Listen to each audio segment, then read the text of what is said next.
Então, seja muito bem-vindo, seja muito bem-vinda. E nosso tema hoje é como vencer a insegurança durante o atendimento.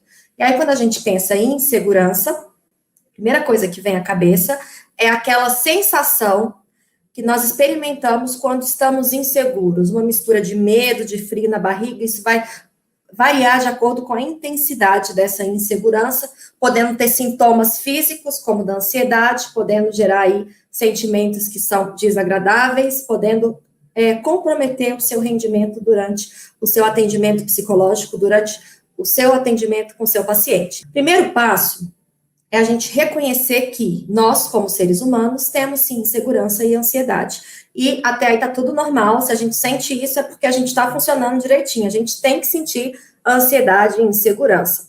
Agora, quando isso fica desproporcional, quando isso fica disfuncional, nós precisamos ter algumas atitudes para reduzir ou para melhorar ou para aperfeiçoar as nossas técnicas, as nossas habilidades, o nosso atendimento lá com o paciente. Então, primeiro ponto é reconhecer o que está provocando, o que está causando essa insegurança ou essa ansiedade. Então, é comum, início da carreira, ou pessoas que estão em transição de carreira, que estão, às vezes, migrando de uma área para outra, ou pessoas que estão muito tempo sem atender, ou colegas que estão, enfim, com alguma dificuldade aí para realizar os atendimentos, é comum que nós tenhamos insegurança. E essa insegurança, ela se manifesta através de alguns medos que nós podemos perceber. Por exemplo, um dos medos, né, que gera insegurança é, por exemplo, ficar pensando o que eu vou falar com o meu paciente. Será que eu vou ter assunto? Será que eu vou saber a hora certa de falar? Será que o paciente vai falar comigo? Então, esse é um medo. Não sei, já teve esse medo aí, você que está me vendo? Será? Então, esse medo de não ter assunto, ele gera a insegurança. Será que vai ficar aquele silêncio durante a sessão? Será que eu sei lidar com isso? Será? O que eu faço se meu paciente não falar? Como é que eu vou puxar assunto? E se eu não souber falar do que meu paciente está falando? Então, tem isso da gente ficar aí inseguros, às vezes, com a falta de assunto. Então, a falta de assunto durante uma sessão pode ser um motivo de insegurança. Outro medo, medo de não ter pacientes, né? Às vezes a gente fica inseguro com isso. Quem está começando, às vezes, numa clínica nova, quem está iniciando um processo de divulgação, ou quem está aí com uma agenda que está naquela peleja, se fica fixa ou não fica fixa, às vezes a gente tem esse medo, essa angústia aí de não ter pacientes, isso gera insegurança, e aí a gente às vezes consegue o paciente, mas também fica inseguro, será que o paciente gostou? Será que o paciente vai voltar? Então, isso gera aí também, pode gerar insegurança durante os nossos atendimentos. Imagina assim, isso já aconteceu comigo. Lá no início, quando eu comecei a atender, era comum eu ficar naquela expectativa, né, do paciente, se vai, não vai, se vai para a segunda sessão, se vai comparecer na primeira sessão, e aí, às vezes, o paciente falta do horário, tipo 14 horas, o paciente das 14 horas faltou. Batia aquela insegurança pensando, será que eu fiz alguma coisa que deu errado? Será que o paciente das 15 horas vem? Será que né, aquela sensação aqui, que dá aquele frio, aquela preocupação se a gente está fazendo as coisas, estamos indo no caminho, na direção certa. Outro medo que também gera insegurança, o medo de não saber conduzir determinadas demandas. Já tiveram isso aí? Coloca aí também que isso às vezes é comum. Eu nunca atendi um paciente que tem um transtorno, eu nunca atendi um caso de dependência emocional, eu nunca atendi um caso de depressão, eu nunca atendi um caso de ansiedade, eu nunca atendi um caso de esquizofrenia, eu nunca atendi um transtorno grave, depressão maior. Então, às vezes, a falta de experiência em determinadas demandas pode sim gerar essa insegurança, até porque dificilmente um psicólogo vai atender todos os casos, né? Então, a falta de experiência ou a falta de experiência em determinado caso, ela pode provocar esse sentimento, e que bom que provoca esse sentimento, né? Ruim é quando a gente acha que sabe tudo, que a gente não tem, às vezes, uma preocupação e um cuidado, a gente pode não ter tanto zelo quanto necessário. Então, esse sentimento, se ele estiver em equilíbrio, se a gente souber utilizar o lado bom dessas emoções, desse sentimento de insegurança, ou desse sentimento de medo, se a gente souber usar o lado bom, a gente pode ter muito mais comprometimento e zelo aí com as nossas demandas, com os nossos pacientes. A gente, às vezes, tem medo de alguns pacientes, é interessante isso, né? Porque aí não vai muito do caso específico, do transtorno, da dificuldade, do problema. A gente, às vezes, pode ter medo do paciente, né? Do paciente. Ah, como assim, Aline? Medo do paciente? É medo do paciente. Quem nunca, né, teve medo aí de algum paciente, de algum caso, isso pode gerar insegurança. Já tiveram medo de paciente? Às vezes o paciente tem alguma coisa, algum comportamento, alguma coisa que acaba intimidando, ou ativando alguma crença, ou abrindo aí alguma coisa que às vezes é muito nossa, né, de como contornar uma situação, ou de como lidar com determinado comportamento. Então, às vezes, isso também gera insegurança. A gente, às vezes, tem medo do paciente, né? Às vezes, a gente tem medo não do paciente, se é uma pessoa má, uma pessoa ruim. A gente, às vezes, tem medo da posição dessa pessoa, quando a gente vai atender. Eu lembro a primeira vez que eu atendi um médico, por exemplo. Gerou, nossa, eu vou atender um médico, né? Deu aquele frio na barriga, né? Será que eu estou pronta? Será que eu estou preparada para isso? Ou um procurador, procuradora, uma pessoa que tem um cargo, um status, né? Um padrão mais elevado de profissão, ou de função, ou de cargo. Então, a gente às vezes tem medo também, isso gera insegurança. Insegurança, às vezes, por perder pacientes. A gente, às vezes, lida com isso também, né? É normal, a gente não vai atender todo mundo, a gente vai ficar, assim, inseguro, e a gente, às vezes, acha que está conduzindo um negócio certo, de repente o paciente some, né? Toma uma pílula de sumiço, e a gente fica sem resposta para entender o que aconteceu, será que a gente fez alguma coisa errada, será que faltou, será que foi, o que aconteceu, a gente, às vezes, não entende muito bem isso também pode gerar insegurança, principalmente quando isso acontece, quando a gente está, às vezes, no início da agenda do dia, e aí a gente já fica questionando se está fazendo a coisa certa, se está indo na direção certa, e aí isso pode gerar insegurança. Bom, tem alguma insegurança que vocês já experimentaram aí que eu não falei?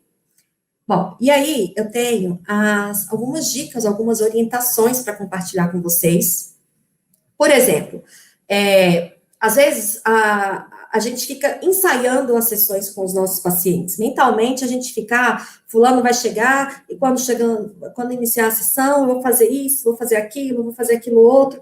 Isso também aumenta a nossa ansiedade, pode gerar insegurança, porque a gente passa por essa ambivalência entre a gente sabe mais ou menos o que vai acontecer, mas pode ser que aconteça totalmente diferente do que a gente planejou. E aí ficar ensaiando. Ah, se meu paciente falar isso, eu vou fazer tal coisa. Pode não ser uma estratégia tão eficaz. Porque se a sessão foge daquilo que planejou, você pode ou tentar conduzir para aquilo que você havia planejado e perder aí uma oportunidade de explorar alguma área diferente, ou de atender uma demanda específica daquele dia do seu paciente, ou então ficar ali com aquela ansiedade de seguir um padrão muito rígido.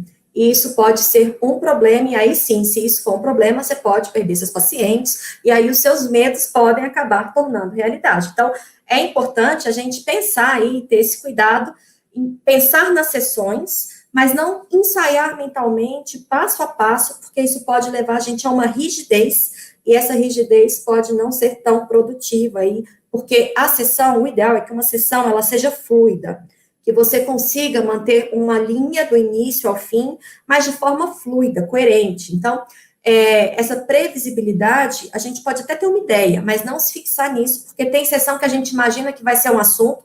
Isso é interessante colocar para vocês aqui. Às vezes, eu penso assim, o paciente estava com determinado problema semana passada, então hoje, que eu vou atender ele de novo, ele vai chegar, a gente vai continuar aquele tema, e às vezes aconteceu uma coisa durante a semana, ou às vezes, sei lá, ele teve um insight ou alguma coisa totalmente diferente, aconteceu isso comigo, é curioso, e a gente às vezes se prepara para uma determinada situação, e na outra sessão, aquilo já foi, já passou, já se perdeu, então, a gente mantém a coerência, depois a gente volta se foi importante, se a gente percebeu que aquilo foi importante, mas é importante a gente ter essa mobilidade de pensar junto, sim, com o paciente, de conduzir o paciente a determinados raciocínios, questionamentos, mas é importante a gente pensar em flexibilidade. Bom, e aí a gente precisa, quando a gente pensa em ter um bom desempenho, em vencer essa insegurança, a gente tem uma ideia assim, bom, eu vou ficar seguro quando eu tiver um excelente, lá vou eu de novo com a ideia da perfeição, quando eu for um excelente profissional. Então, a gente às vezes fica com uma ideia muito, de um desempenho muito grande, quando na verdade o que a gente precisa é só se preparar para cada sessão ou para cada etapa, né, de acompanhamento psicológico, de tratamento, ou para cada etapa aí de uma avaliação. É só a gente se preparar, não olhar para uma profissão, para uma carreira esperando uma alta performance no início, mas olhar para aquela sessão, o que eu preciso. Então, vamos pensar aqui comigo. Se é uma primeira sessão, a faculdade ensina o quê? A gente fazer o quê numa primeira sessão? Anamnese. E aí, como a gente vê na faculdade as matérias meio que fragmentadas, a gente, às vezes, de um semestre para o outro, a gente esquece de alguns detalhes que linkam uma coisa na outra. É muito importante uma anamnese. Só que não é a anamnese em si que é importante. Importantes são as informações que nós coletamos durante uma anamnese. E aí, tão importante como colher essas informações na primeira sessão, é importante também a gente formar o vínculo terapêutico, né? Um ambiente de confiança, de empatia, de validação, de espaço para o nosso paciente sem julgamento, né? De todas essas habilidades que um bom terapeuta, um bom psicólogo precisa ter. E a faculdade, às vezes, não ensina, ou a gente não aprende, ou às vezes passa, sei que a gente tem muita atenção para isso, é importante colher informações, mas mais importante do que seguir aquele protocolo fechadinho, rígido, a não ser quando a sessão exige esse protocolo, né? Exemplo de teste, a gente precisa seguir o teste de acordo com o protocolo ali, com o manual do teste, mas quando é uma sessão aberta, a gente, às vezes, não precisa seguir tão rígido um protocolo. Então, quando a gente pensa numa primeira sessão, o que a gente precisa para uma primeira sessão? Então, para cada sessão, para cada primeira sessão que você fizer, você vai precisar de duas coisas. Um, colher informações importantes. Dois, formar o seu vínculo com o seu paciente. Se numa primeira sessão você conseguiu isso, seu objetivo foi cumprido. Ah, mas eu preciso colher todas as informações? Não, você não está fazendo uma investigação, né? Preenchendo uma ficha investigativa. Não, você está colhendo ali as informações importantes para aquele momento. Por isso que a psicoterapia, ela é um processo, ela é um processo continuado, né, um processo seriado, porque a gente vai construindo, desconstruindo, reformulando e formulando continuamente os nossos casos, a história do próprio paciente. Então, não é uma coisa rígida, é um processo. Quando a gente entende que cada pedacinho, cada sessão é um pedacinho de uma coisa que a gente está construindo, formando, organizando, e aí a gente diminui a nossa ansiedade, a nossa insegurança, porque se a gente olha para cada pedacinho, fica mais fácil do que a gente pensar assim, nossa, eu tenho que dar conta de um tratamento inteiro que eu nunca nem vi, que eu nunca nem tive essa experiência próxima, perto. Então, quando a gente pensa em reduzir a insegurança, a gente precisa o quê?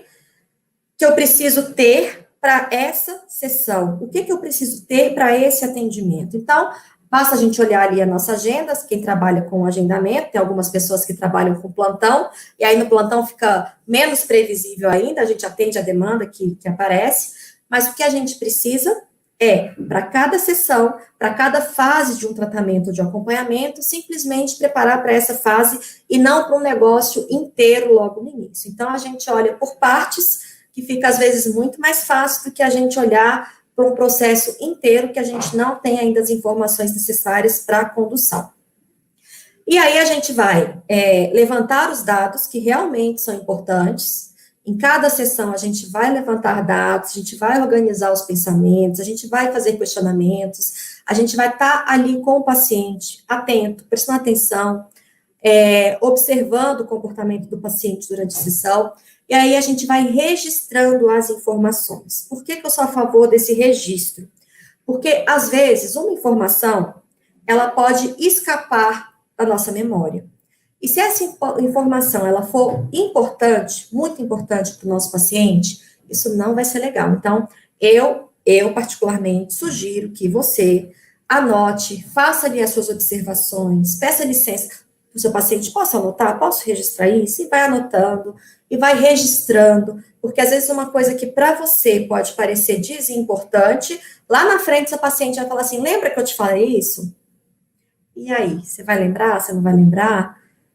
Se você tiver anotado, você tem maior possibilidade de ter isso gravado aí na sua memória. Então, é importante você registrar essas informações. Se você não quiser fazer isso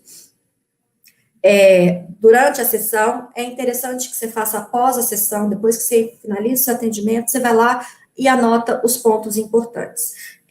Existem algumas informações que são marcos na vida de uma pessoa. Essas informações você precisa ter registrada, você precisa saber e conhecer para você entender a história do seu paciente. Então, tem algumas informações que são informações-chave. Por exemplo, se alguém da família, próximo, pai, mãe, irmão, tio, faleceu, é importante você anotar que a pessoa faleceu, o motivo do falecimento, é uma informação relevante. O paciente é casado, tem um relacionamento, é interessante você anotar. Às vezes o paciente tem um conflito com alguém da família, vai lá e anota o nome dessa pessoa, para você não ficar sempre voltando no mesmo assunto que está gerando aí, às vezes, sofrimento para o seu paciente, para poupar ele de ficar dando as mesmas informações sessões após sessão após sessão. Então, registra as informações, isso vai te dar um certo conforto, você vai ter aí isso em mãos para você poder consultar posteriormente, isso vai reduzir também um pouco da sua insegurança e do medo de ter uma memória gigante que talvez não dê conta realmente de armazenar todas as informações do seu paciente. Isso, às vezes, quando você tem poucos pacientes, pode parecer, mas, né, eu não vou esquecer, mas quando você tiver muitos pacientes diferentes, com histórias diferentes, às vezes com histórias parecidas, você pode ficar confuso e esquecer de alguma informação relevante. Então, é importante ficar aí atento a isso. Outro ponto importante, estudar os casos, né? Atender um paciente, o paciente apresenta na primeira sessão aí uma queixa, um problema que levou ele até essa sessão, e depois você, se eu fosse você, né, eu sugiro, estudaria esse caso com um olhar clínico para ele. E aí você vai investigar histórico de transtorno, o CID, né, se o paciente vem com encaminhamento, o que o CID diz sobre isso, se aquilo que ele falou, aquilo que você observou, se encaixa nos critérios do CID. Então, é importante a gente consultar isso, a gente não ficar no achismo, olhar artigos, livros, o que a nossa abordagem diz sobre determinado assunto, o que os artigos mais recentes apontam sobre determinado assunto, sobre determinada queixa. Se continua em dúvida, é importante procurar uma supervisão, né, ter esse padrão desde o início de estudar os casos do seu paciente. Isso vai fazer o quê? Com que você seja um bom profissional e com que você fique mais seguro do trabalho, da entrega que você está fazendo ali com o seu paciente. Então, colheu as informações, registrou as informações, vai processar essas informações, analisando à luz da psicologia como ciência e profissão. E aí você vai desenvolver com isso um raciocínio clínico, ou seja, você vai analisar de acordo com o que a sua abordagem diz, de acordo com aquilo que você percebe, o que você tem para oferecer para aquele paciente em termos de serviço de ajuda, e aí você vai desenvolver um raciocínio clínico. E aí você já vai ter observado alguns padrões, já vai ter colhido algumas informações que vai te conduzir para um processo, ok? Então, cada sessão, você tem que ter elementos para que você consiga desenvolver um raciocínio e conduzir um processo. Fechou aqui? Então, outro ponto importante, e eu não sei se já observaram o que eu vou falar agora, eu faço aqui com vocês, é pedir feedback do paciente. Durante a sessão, a gente pede feedback do paciente. Como é que é esse feedback durante a sessão? O paciente, às vezes, compartilha alguma coisa e você entende, você interpreta, né? Você está ali analisando, entendendo, compreendendo. E aí, se você ficou na dúvida, pergunta. Assim, como? Como, Aline? Assim. Fulano, você me disse isso e foi isso que eu entendi. Eu entendi do jeito certo? É isso mesmo que eu entendi? Isso é um tipo de feedback.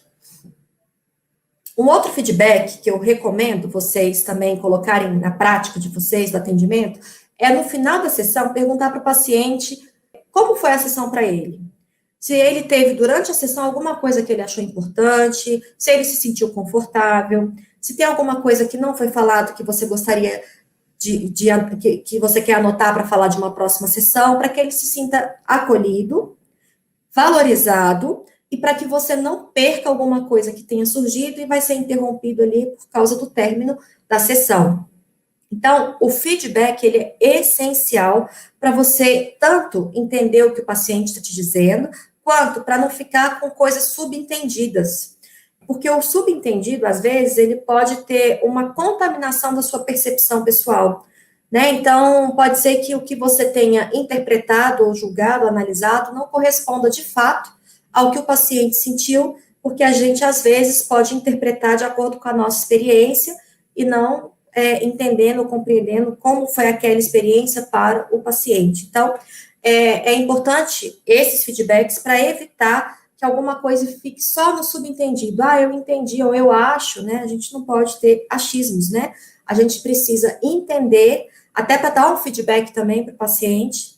É importante isso, a gente, olha, quando você faz isso, eu tenho essa impressão. Será que é essa impressão que você está passando para as outras pessoas? Se isso for uma queixa e fizer sentido, vale a pena também você dar o feedback para o seu paciente, se você tiver espaço, vínculo, relação e liberdade aí para isso. Às vezes, numa primeira sessão, a gente não consegue ainda e a gente tem que ter esse cuidado e durante todo o processo, essa atenção de não fazer um julgamento baseado na sua interpretação e sim entender de fato o que aquilo significou, representou, o que aquilo foi em forma de impacto para o nosso paciente. E aí a gente precisa flexibilizar. É muito bom a gente ter uma abordagem, é muito bom a gente ter uma metodologia, é muito bom a gente seguir um padrão, orienta, estrutura, direciona, mas nós precisamos flexibilizar. Então, não adianta a gente ter uma técnica muito boa, mas aquela técnica não ser indicada para aquele momento, porque vai perder o efeito. Não adianta você não ter a sensibilidade de adaptar a sessão para a necessidade que o seu paciente tem, ou manifesta, ou traz. Então, é importante, sim, tem as técnicas, mas nem todo dia vai ser o dia de aplicar um teste, nem todo dia vai ser o dia de aplicar determinado protocolo, nem todo dia vai ser o dia de abordar determinado tema. Então, a gente precisa flexibilizar, fazer isso de acordo com aquilo que o paciente traz, com a forma que ele chegou, com a expectativa dele, pessoal, e com a nossa expectativa de plano de tratamento. A gente precisa, para melhorar a nossa segurança, ter um plano de tratamento, né? Um processo aí de início, meio e fim, onde o paciente está num ponto A e saber para onde ele quer chegar e, durante o processo, saber se esse ponto que ele quer chegar continua sendo o ponto que ele definiu no início. E aí, flexibilizando, né, a gente vai conseguir atender tanto as necessidades do paciente como as necessidades do nosso papel como psicólogo, né, do nosso plano terapêutico. E aí, a gente precisa, às vezes, colocar, olha, eu tinha me organizado para essa sessão, para trabalhar isso, ou para trabalhar determinado ponto, mas eu acho que a gente tem outra situação aqui hoje para a gente dar mais atenção. O que você acha? E compartilhando esse processo com o paciente, isso demonstra que você está sensível a ele, que você está conectado ao seu paciente, isso reforça o vínculo e a aliança terapêutica, e isso vai fazer com que, conectado, seu paciente volte para as próximas sessões, tenha uma boa adesão ao processo, isso vai fortalecer o seu trabalho.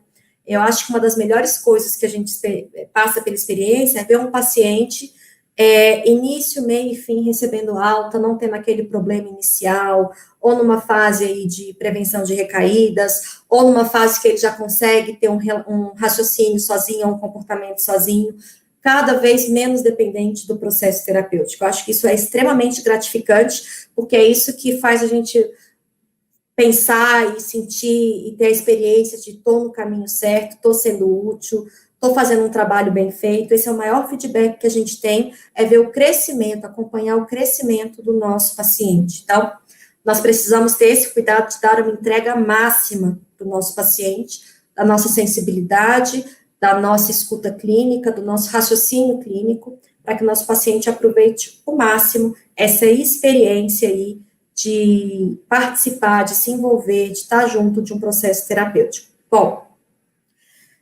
e aí, eu sei que na prática, tudo isso que eu falei é lindo, que é importante, que boa parte sabe, mas e aí, quando fica aquele silêncio na sessão, né? Porque isso pode ser que aconteça. E aí eu elaborei aqui algumas perguntas que eu vou compartilhar com vocês, que pode puxar assuntos que elas podem facilitar essa insegurança para vocês terem ela não como um modelo padrão, mas para ter ela como um guia, para ter aí como uma direção, vocês vão adaptar com a linguagem de vocês, com a forma de vocês, mas só para vocês não ficarem com aquela sensação, tá, e aí, o que eu faço amanhã quando eu for atender, porque eu continuo com esse medo aqui dentro, e aí, para a gente driblar essa insegurança, eu criei aqui algumas perguntas. Então, vamos pensar, primeira sessão, você não conhece o paciente, imagina que você vai procurar um psicólogo. Normalmente, quando a gente agenda uma sessão, eu não sei se vocês já foram a um psicólogo, né, fazer um acompanhamento, mas normalmente quando a gente agenda alguma sessão, quando a gente está procurando um psicólogo, normalmente tem alguma situação ou tem alguma coisa que gerou um incômodo. Às vezes, uma coisa sutil, pequenininho, às vezes uma coisa de muito impacto, muito forte, fez com que o paciente pegasse o telefone e ligasse, ou que fizesse um agendamento online, enfim, alguma coisa fez com que um momento ali acontecesse. Às vezes foi um encaminhamento de uma escola, às vezes foi uma briga de um casal, às vezes foi um feedback no trabalho, às vezes foi um problema no relacionamento, enfim, alguma coisa normalmente motiva o paciente a buscar o serviço do psicólogo, a buscar um serviço de ajuda. E aí, uma pergunta que eu costumo fazer na primeira sessão é perguntar para o paciente o que fez você agendar essa sessão hoje? Por que marcar essa sessão hoje foi importante para você? O que estava acontecendo naquele momento? O que fez você pegar o telefone? E aí a gente começa a investigar, né? Um processo aí de colher informações que são relevantes e sempre deixando o nosso paciente também confortável. Ah, se ele não quiser falar, ok, eu entendo. Eu quero que você se sinta confortável. Então, assim, eu não estou aqui para te julgar, eu estou aqui para estar junto com você durante esse processo. E se em qualquer momento você se sentir confortável para compartilhar isso comigo, com mais detalhes ou com menos detalhes, eu estou aqui para te ouvir, para te ajudar. E eu não estou aqui para te julgar, para te criticar, eu estou aqui só para ajudar a entender o que fez, talvez, você marcar essa primeira sessão, esse primeiro atendimento. Então, essa é uma pergunta que normalmente rende muitas informações sobre a rede de apoio, sobre o próprio paciente, sobre a expectativa dele sobre um processo terapêutico. Normalmente, essa sessão, se a gente tiver cuidado aí com a pressa de só anotar, a gente não pode simplesmente perguntou, vou anotar a resposta. Não, é entender o que aconteceu, como é que ele estava, o que aconteceu depois disso, como é que ele está agora com aquela situação. Então, a gente vai criando conexões para entender a forma em termos de comportamento, de pensamento, de emoção, de interpretação, dos valores. Então, a gente vai construindo ali as primeiras ideias. Outra pergunta, que às vezes também rende informações importantes, é perguntar a história do paciente. Mas não assim, como é a sua história? Não, isso o paciente às vezes nem sabe por onde começar. Mas se você vê, por exemplo, um paciente que era de outro estado e agora está morando em Brasília. Isso é uma pergunta que eu faço. Nossa, interessante, você é de tal lugar, como é que você veio para cá, para Brasília? Um exemplo, né? E aí a gente vai perguntando a história. E isso é só um exemplo, né? A gente não precisa fazer esse interrogatório para todo mundo que é de fora da sua cidade, da fora da sua região. Mas, se isso chamou a sua atenção e você achar que faz sentido, perguntar é uma forma de você ter assunto, de você desenvolver um diálogo e de você entendendo a história do seu paciente. Perguntar sobre os filhos, se tem filhos, se não tem filhos, sobre casamento, como vocês se conheceram, sobre como que estudou, como que é na escola, se é criança, se tem amiguinhos na escola, se não tem amiguinhos na escola, se gosta do colégio, se não gosta, me conta uma coisa que aconteceu. A gente pode pedir informações que vêm da história do nosso paciente. Bom, outra pergunta. Como você resolveu uma situação parecida anteriormente? Então, vamos imaginar assim, que uma pessoa que está com dificuldade de relacionamento. E aí a gente pergunta, é a primeira vez que isso acontece? Ah, não, já aconteceu antes. Como é que você resolveu essa situação? O que aconteceu da vez anterior dessa situação parecida? E aí a gente vai anotando informações, sem ser aquela pergunta, assim, objetiva demais, perguntas abertas, normalmente dão mais conversa, mais assunto, né? Então, mais informações. Outra pergunta, essa eu faço sempre, qual é a sua expectativa com a terapia, com a psicoterapia? O que você espera disso aqui? O que você espera dessa sessão? O que você espera de um processo? É a primeira vez que você procura um psicólogo? Já procurou antes? Como foi as suas experiências anteriores? Então, a gente vai buscando fazendo perguntas abertas, a gente tem maior possibilidade de ter uma sessão aí com o tempo mais preenchido e com informações mais ricas, desde que a gente vá construindo o raciocínio para que seja coerente, né? Não fazer perguntas abertas demais, o paciente, tipo, falar, não tem espaço para isso. Então, você que vai avaliar aí se essas perguntas são pertinentes ou não. Nas sessões também que eu realizo, quando não é a primeira sessão, né, quando eu já atendi o paciente, normalmente eu volto na sessão anterior. Isso serve de duas formas de estratégia. Uma, para que eu tenha sempre informações ativadas na minha memória sobre o paciente, e para fazer uma ligação de uma sessão com outra sessão. Então, eu vou construindo, como eu já falei isso aqui várias vezes hoje, a gente vai construindo raciocínios. Então, voltar na sessão anterior, às vezes o paciente chega com um problema muito grande, emocionalmente abalado, fragilizado, mexido, e aí aí chega na outra sessão e aquela pessoa que eu vi numa primeira sessão, numa sessão, está totalmente diferente. Eu volto naquilo e falo, olha, na sessão passada, você estava muito mais emotivo, você estava chorando, estava mais triste, tinha falado isso, e hoje eu tô vendo que você tá bem diferente. O que mudou? O que tá diferente? É impressão minha? O que tá acontecendo aí dentro? Me conta. E aí a pessoa vai me contar e eu vou fazer esse link para que a gente entenda esse processo, o paciente entenda aquilo que está acontecendo com ele, e essa resposta vai me garantir aí mais informações, mais padrões comportamentais, padrões emocionais do meu paciente, e isso vai aumentar a minha segurança durante o atendimento. E a gente vai conversando, dialogando, questionando o nosso paciente para que ele entenda aquilo que está acontecendo com ele de uma forma que seja acessível tanto do ponto de vista para que ele tenha acesso a coisas que estão acontecendo, para que ele entenda que tem coisas que ele faz que vai se repetindo, tem coisas que ele permite que vão se repetindo, e para que ele tenha também acesso a uma linguagem não técnica, mas que faça sentido, que seja coerente ali para ele, para que ele vá entendendo esse processo. Você pode ir incorporando. É importante você desenvolver, eu falo isso lá para o meu curso, para os meus alunos, é importante você desenvolver uma boa comunicação com o seu paciente, e isso é construído desde o pré-atendimento do seu paciente. É importante já ter essas ferramentas e essas habilidades. Bom, investigou esses padrões, registrou as informações, está se preparando sessão após sessão, para cada fase do tratamento, do atendimento, para cada etapa.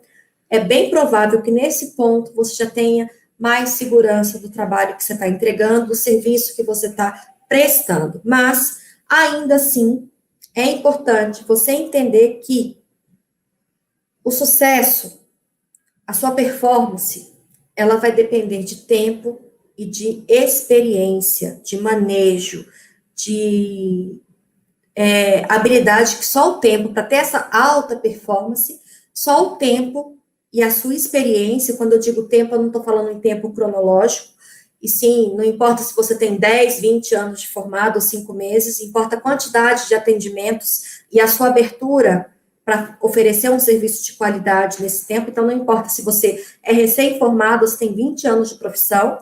Quando eu falo em alta performance, eu não estou falando desse tipo de tempo, e sim da sua atuação. Então, só esse tempo, só a prática vai te dar essa alta performance, se você estiver atento para isso, porque muitas vezes as pessoas não estão atentas para isso que eu estou compartilhando aqui com vocês e acaba perdendo oportunidades, perdendo pacientes, perdendo aí um tempo aí sim cronológico, porque não soube aproveitar esse tempo da melhor forma possível. Então, não importa o tempo que você tem de formado, importa o seu comprometimento, e a gente às vezes tem uma expectativa de querer ser o melhor, tudo bem, é bom que você queira ser o melhor que você consegue, certo? É importante isso, é importante que a sua expectativa esteja alinhada ao seu momento. Vou dar um exemplo. Você acabou de aprender a dirigir. Você vai querer dirigir bem, você vai querer se sentir seguro no trânsito, mas você não vai conseguir isso no dia que a sua habilitação provisória chegar na sua casa. Você vai ter que dirigir, ir para o campo de batalha, ir para o trânsito, enfrentar situações diferentes, aprender aí a vencer os desafios, a superar suas dificuldades, a ter manejo. Né? Na direção acontece isso, a gente não pega a habilitação e, opa, sou a melhor motorista, sou o melhor motorista, a gente vai, na prática, aperfeiçoando, desenvolvendo habilidades. Isso é quando a gente aprende um esporte, isso é quando a gente aprende um instrumento musical, isso é quando a gente aprende o idioma, isso é quando a gente aprende qualquer coisa, e a prática clínica é um aprendizado contínuo.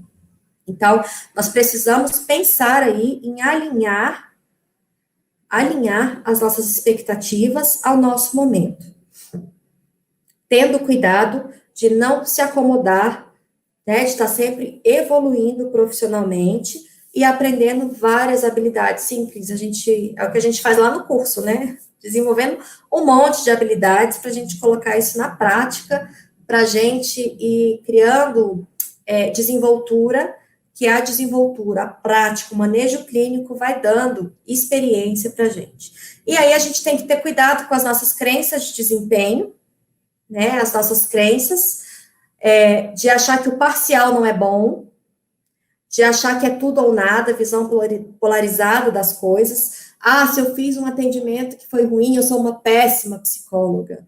Ai, nada vai dar certo para mim. A gente às vezes cai nesse círculo de pensamentos intrusivos que ficam aí virando fantasmas na nossa cabeça, né? Então a gente tem que ter esse cuidado, que esses fantasmas aí, eles comprometem o nosso desempenho. E aí a gente tem que ter cuidado com as nossas crenças, né? Às vezes, uma experiência nossa que não foi resolvida, que não foi superada, às vezes volta quando a gente está atendendo, a gente tem que ter aí um distanciamento do que é da gente, né? Apesar de que o que eu acho mais lindo é que nós trabalhamos, que nós somos a nossa própria ferramenta de trabalho. Eu acho isso incrível, né? Assim, nosso intelecto, nossos sentidos são as nossas ferramentas de trabalho. Então, a gente tem que ter cuidado para não contaminar com uma crença de desempenho ruim, uma crença nossa, nosso respeito de desempenho ruim, porque uma sessão, às vezes, é só uma sessão que não foi boa, e tem sessões que não, tem sessão que não vai ser boa, tem sessão que não vai ter boa, já vou te dar esse spoiler da vida real, tem sessão que não vai ser boa, a gente vai ter que lidar com isso, né, tem sessão que vai ser caótica, e tá tudo bem, faz parte, a gente vai reestruturar para uma próxima, e a gente vai corrigir aquilo que não deu certo. Então, a gente precisa preencher as lacunas da nossa formação. Como que é isso? A gente sai da faculdade com uma ideia geral do que é a psicologia. A gente sai só com uma vista, assim, como uma imagem, com uma ideia das possibilidades, e de algumas, né, porque tem várias possibilidades do que é a psicologia. E olha, quando eu falo isso, a gente pensa assim, a gente ficou 5 anos estudando para sair com uma visão ainda pequena, imatura do que é a psicologia. A gente só vai entender um pouco mais, porque a gente nunca entende tudo, porque é uma ciência, é uma profissão fantástica. Eu estou vendo aí vocês colocando, de fato, é incrível. A gente sai com uma ideia, né? Assim como uma experiência que a gente tem, eu quero viajar para determinado lugar, eu tenho uma ideia, mas só chegando lá que eu vou, de fato, validar a minha ideia ou não, ver se tem novas possibilidades, e eu vou adaptando aquela ideia a minha experiência, e isso é uma construção contínua. Então, a gente sai da faculdade, sai da especialização, a gente vai para a área clínica com várias lacunas pessoais, de desenvolvimento pessoal, lacunas profissionais, lacunas da própria faculdade de um curso. Imagina aí que durante um semestre, isso aconteceu comigo. No meu primeiro semestre da faculdade, minha mãe faleceu. Então, imagina, o meu grau ali, eu estava extremamente comprometida, mas a minha memória, a minha percepção de muita coisa estava alterada, porque eu estava emocionalmente num processo de luto. Então, durante esse processo, aquele meu semestre, eu tentei dar o meu melhor, mas ficaram lacunas. E aí, o que eu preciso fazer? Ir preenchendo essas lacunas. Então, se tem alguma coisa que eu percebi que, durante o meu processo de formação, eu não aprendi tudo, eu tive um momento da minha vida pessoal que não foi o melhor momento, que eu preciso adquirir mais conhecimento, seja por interesse ou por necessidade, eu preciso ir preenchendo essas lacunas, e para isso existem cursos, workshops, para isso existe formação, especialização, a experiência clínica, a supervisão, você tem várias possibilidades, livros, artigos, leitura. Então, se tem alguma coisa que você acha que está comprometendo a sua segurança, é só você voltar. Assim como a gente está lendo um texto, a gente às vezes está ali lendo um capítulo, a gente perde, opa, é só voltar e ler de novo, e fazer conexões, fazer com que aquilo tenha sentido. Preencher essas lacunas pode aumentar a sua segurança, pode ajudar você a superar seus desafios, né, vencer aí os seus medos. E aí, a gente tem que ter a ideia de, a gente não está pronto nunca, a gente não está pronto no início da carreira, nem ao longo da carreira, a gente está em processo contínuo de crescimento, de evolução, de aperfeiçoamento, e aí vale muito mais ser comprometido com esse processo do que ter a ideia de estar prontos, né? Então, vale muito mais o nosso comprometimento, a nossa integridade, a nossa vontade de ser um profissional cada vez melhor, cada vez mais comprometido com o nosso paciente, cada vez mais comprometido com a nossa carreira, cada vez mais comprometido com a psicologia, do que pensar, preciso ter uma alta performance. Observa que uma pessoa, um bom jogador, por exemplo, ele está treinando todos os dias, ele não está ali, ele está cada dia querendo um desafio novo, uma estratégia nova. Um bom profissional, ele está nesse processo contínuo de aprendizado, certo? Bom, então são essas as estratégias aí de como vencer a insegurança durante o atendimento. Espero que você tenha aproveitado esse momento aqui comigo, espero que eu tenha trazido informações úteis para a sua prática profissional. Esse tem sido o meu objetivo. Obrigada pela participação. Beijo em cada um de vocês e